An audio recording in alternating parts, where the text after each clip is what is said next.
welcome back to Personal Productivity Using Technology with Dr. X.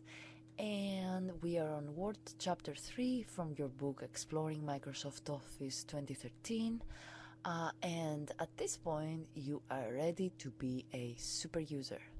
And to be a super user, you absolutely have to learn how to perform mail merge by using Word.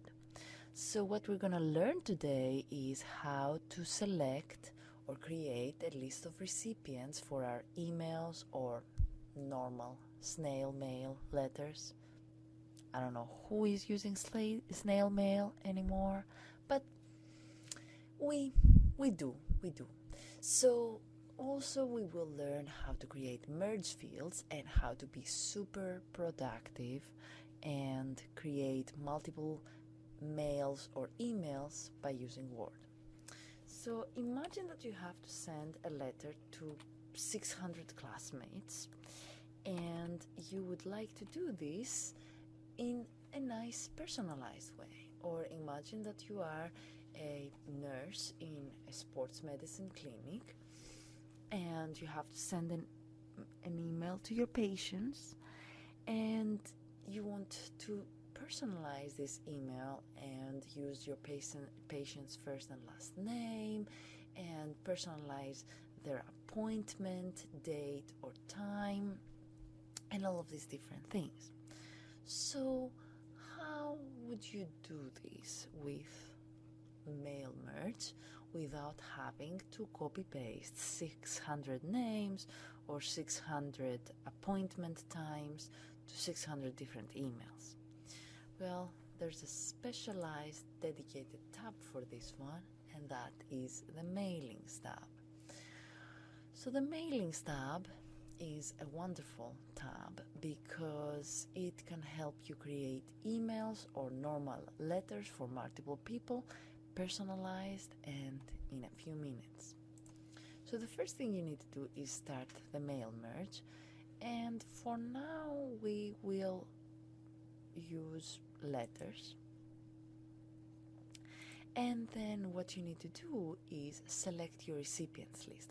So the mail merge is, even though I'm calling it an advanced function, it is very intuitive and it's like a recipe. If you follow the steps of the recipe, you'll have the perfect cake. So let's make the cake. So here we go. We have an existing list that you probably downloaded from Blackboard. And the existing list is an Access database file, which unfortunately we are not learning Access.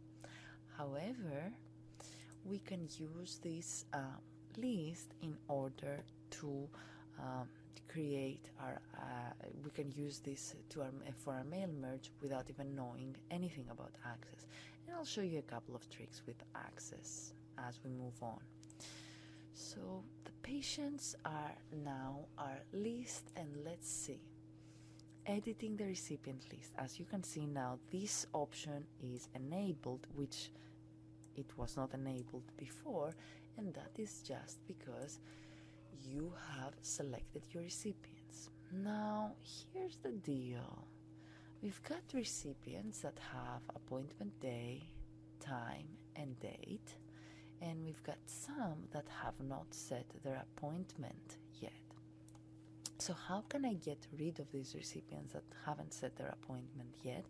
Well, I can uncheck them in my recipients list, or I can also go to sort and use a very nice filter, much more productive. So, and I'm sorry, I'm not going to go to sort, I'm going to go to filter, and filter based on a field which would be the appointment day. So the appointment day should not be blank. And now that I filtered my data, I only kept the patients that have an appointment day.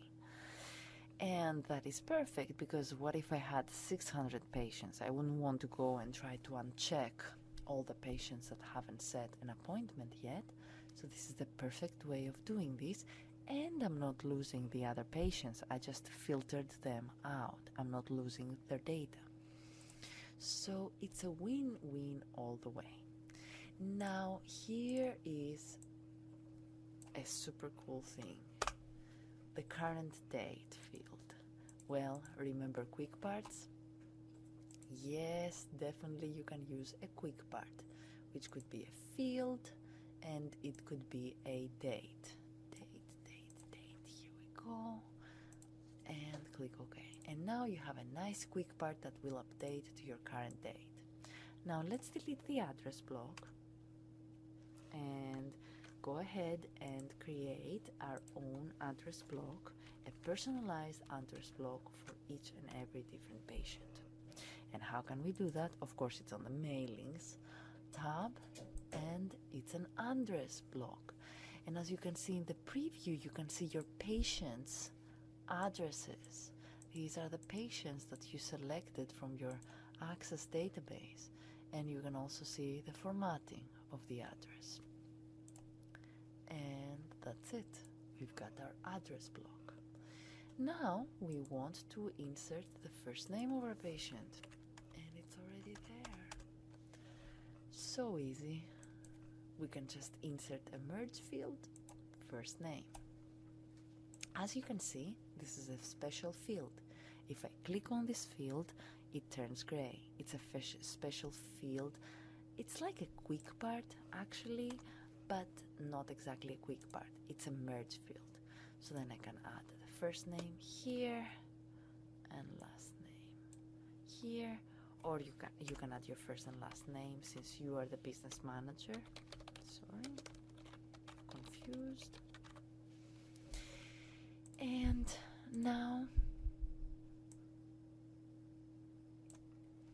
here's a nice way to add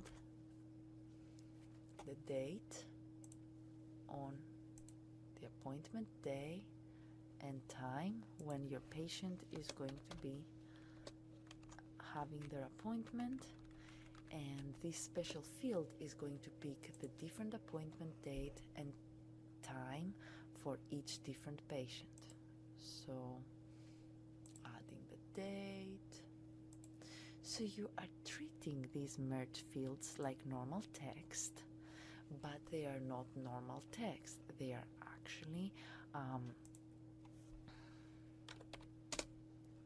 merge fields that are going to be personalized. Oops, I didn't want to add the date here. I wanted to add the time. There we go. So now you can save your document, and then assuming that we finished, we personalized our letters for our patients and to remind their appointment, let's look at the individual documents. Finish and merge, edit individual documents, and edit all of them. As you can see, this is a new document, letters 1. Here's my old document. It's just hiding behind the old document, the new document.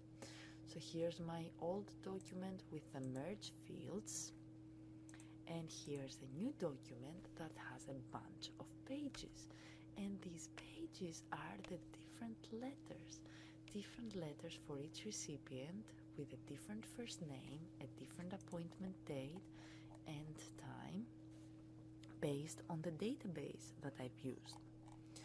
So that's it. You can save these, you can print these, and send your 600, 1000 personalized emails or letters.